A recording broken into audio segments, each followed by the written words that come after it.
Aujourd'hui, il y a ceux qui prédisent la météo, ou encore ceux qui prédisent l'avenir, comme cette célèbre Madame Irma. Moi, je ne prédis rien, mais je fais quelque chose de mieux. Historienne, je peux voyager dans le temps. Si je vous dis stéthoscope de Pinard, spasmalgine, pénicilline ou encore plan de périnatalité, vous devez vous dire mais qu'est-ce qu'elle nous raconte?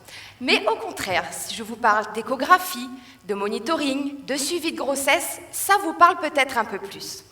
Parmi vous, mesdames, ce soir, peut-être que certaines ont déjà donné naissance. Et parmi vous, messieurs, eh bien, vous avez supporté. Rappelez-vous, dans cette salle d'accouchement, des machines, des médecins, des sages-femmes autour de vous, tout est hyper médicalisé, contrôlé et les bébés pris en charge rapidement en cas de problème. Mais si on remonte 70 ans en arrière, mettre au monde et venir au monde n'était pas chose facile. Nous sommes en 1946. La Réunion est un département français. Mais les conditions de vie sont précaires et la situation sanitaire est préoccupante. Un bébé sur 6 n'atteint pas l'âge d'1 an. 74%, c'est le taux de naissance à domicile et 25% le nombre de sages-femmes pour l'ensemble de l'île. Aucune technicité au sein des établissements hospitaliers, des maladies infantiles qu'il faut absolument éradiquer et un manque important de professionnels de santé. Mais rassurez-vous, peu à peu, des améliorations. Mais entre 1946 et 1990, qu'est-ce qui a changé? Grâce à qui? Comment? Eh bien, pour répondre à ces questions, tel Sherlock Holmes des temps modernes, je mène mon enquête.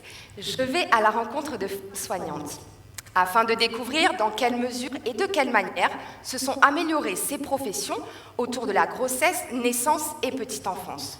Je tente également d'identifier la manière dont, au cours de l'histoire, ont évolué les techniques et les pratiques visant à promouvoir la santé de la mère et de l'enfant, à améliorer les structures hospitalières et les conditions à la naissance. Il paraît que Rome ne s'est pas faite en un jour. Eh bien, cette expression prend tout son sens. En effet, le système de santé que nous connaissons tous aujourd'hui à La Réunion a mis 73 ans à se développer et à s'améliorer.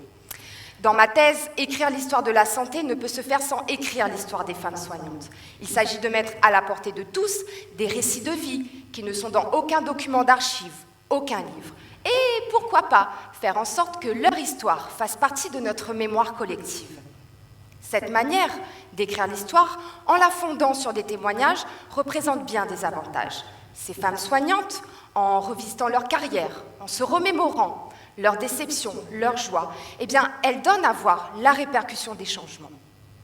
Ces femmes ont toutes une histoire différente. Elles ont toutes apporté quelque chose de différent. Mais si je vous dis qu'elles ont un point en commun, elles ont cette volonté de transmettre, soigner et donner la vie. Merci.